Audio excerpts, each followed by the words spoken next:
guest today, Sandra. We're very excited to have this conversation with you. So just to get started, if you could introduce yourself and kind of what you've been working on recently. Cool. My name is Sandra, also known as Iced Misto. That's my DJ handle. I'm a DJ, I'm a street dancer, event organizer, and then on the side, I'm also a graphic designer and software developer. I guess stuff that I've been working on actively is that I've been hired to do some patio gigs. So I know it's getting a little colder, but businesses are trying to figure out how to have music in their spaces. So that's what I'm working on mostly. Awesome. Yeah. Very exciting.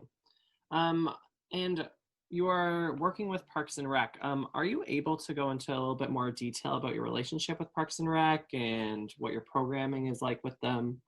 Yeah, with Parks and Rec, I've DJ'd with them for a Parks and Rec for a dance battle. So I played for the whacking category, I believe, and played the Cypher time. So I also like to play house music as well. And then also as Funky Facilitators, which is another collective I'm part of, we collaborated to work on, I believe it's called Tuesday Tourney. That was last year in collaboration with like the Red Bull DJ truck that came out to the park, and they helped us with the space. And also we had mini tournaments every Tuesday for, I believe, 5 weeks consecutively during September. And yeah, we just rotated different categories like locking, popping, whacking, house. And it was an opportunity for beginner dancers to come out and be like not too intimidated to do dance battles. That's awesome. I am not a dancer myself, but it seems really fun and it seems like I would join in too, even though I have no idea what any of those words mean. I can go in depth with it if you want. Yeah, they do like a little beginner like Cypher Circle where you kind of learn how to, do simple steps and kind of an intro to like a battle, but you don't have to be a dancer. That's so exciting. Which is really fun. I think it breaks down the barrier too, right? Because it really looks super impressive and hard when you're watching someone who's like a professional do it.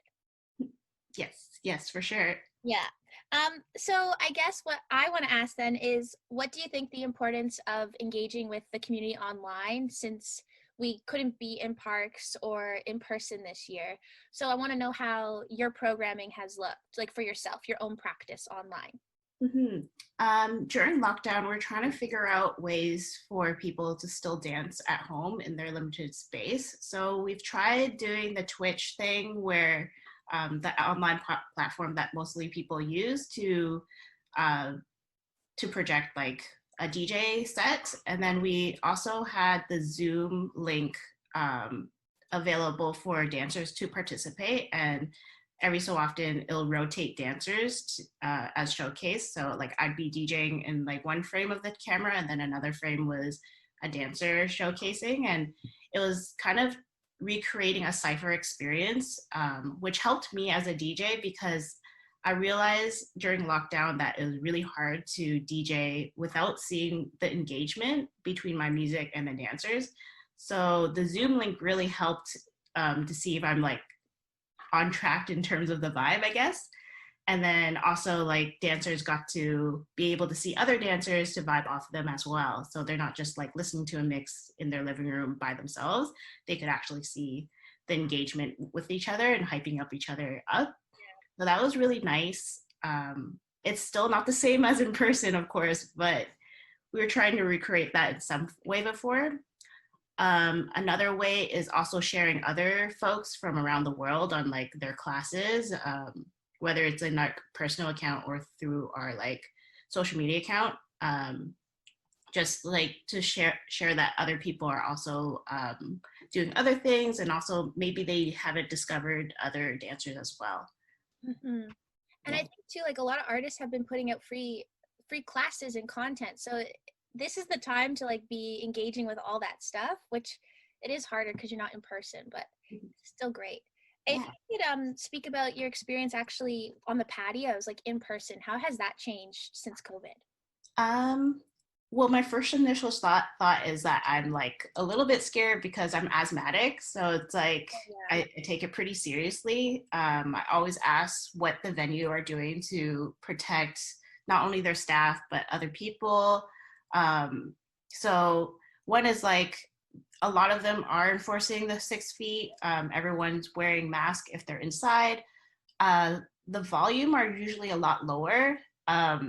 To encourage people to not yell at each other when they're speaking with each other. So it's unfortunate, but got to do what you got to do. And then also some venues are also enforcing BPMs, which is like beats per minute, to slow down. So under 100 usually, which is like usually the same momentum as hip hop or R&B, so like slower kind of music.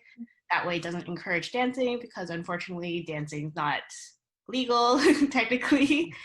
But yeah, it's still really nice to play out because it's a lot louder than I'm allowed to play in my apartment. So yeah, it's very nice. Yeah, it's not the same, but it still helps me feel a little bit more motivated for like making mixes and stuff.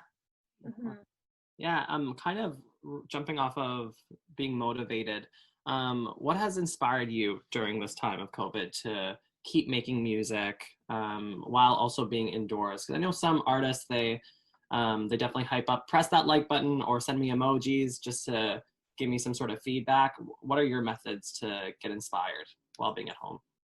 To be honest, it's been very hard to try to get the right inspiration because I have tried doing several different kind of streams to feel like whether I'm feeling motivated enough to do it. So it's not that great, I suppose, like with the emojis, because it's like I'm not actually sure if they're enjoying my mix or so. And like I've been actually recording mixes more than streaming lately. And I feel like that's actually more for my craft and excelling in terms of like my mixing style.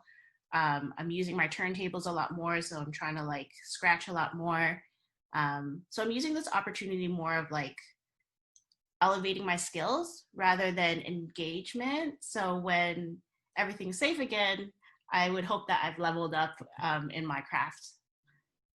Yeah, and in your little bio you sent us, it said that you were reconnecting with that. So you weren't really recording mixes prior to the lockdown. Is that correct? Yes. I am a very busy person, so I tend to go to gig after gig to after gig, and I never press record. And everyone says that I should because they wish that they like knew what song that they were referring to that they really wish they want me to like share, Yeah. or like they wanted to re-listen to the mix that I played. And then finally, when I'm at home and like I have more time to like curate a mix, it was such a different experience because again, like I don't have a vibe going for. So what I do instead is like try to tell a story. Mm. Um, so yeah, I kind of like it because it really tells like what my thoughts are or like if how I want the progression of the mix to go. So it's a very different experience since it's like the vibe that I'm only going for is for myself, like from myself Yeah. rather than someone else's like energy. Yeah, so you're basically creating a mix for you, and then you're putting it out there. You're like, oh, if you like it, well, I like it, so Yeah, yeah, exactly that. awesome. I guess then a question would be, do you think this virtual idea of creating art and streaming on Twitch, which is kind of blown up, I mean, a lot of people use that for like video game streams, but it's kind of expanding. I've watched live drag shows on Twitch, which has been excellent. Do you think you'll kind of take this and add it to your practice in the future? Totally. So I'm also a gamer as well. I think this like chair kind of gives it Yeah, a it little gave bit. it away. So I used to actually stream competitive gaming a lot, specifically StarCraft. And so transitioning to Twitch was not very hard. It was just basically changing the backgrounds and like what is being used instead of like capturing a game. So transition was good. In terms of like um, other than music, I'm seeing ways we could use it as a street dance platform, Mm. which I'm not sure if there's like too much going on with there. I figured I only seen like 3 other streams that like have interactiveness with street dance. So if there's a way that I could make that a little bit more popular, I think that would be my agenda during the winter. Mm, Yeah. that's awesome. I think that's a great idea. And also like worth exploring, right? Mm-hmm. Yeah. Nick, do you have any other questions? No, but I would love to plug in your socials for everybody who watches this.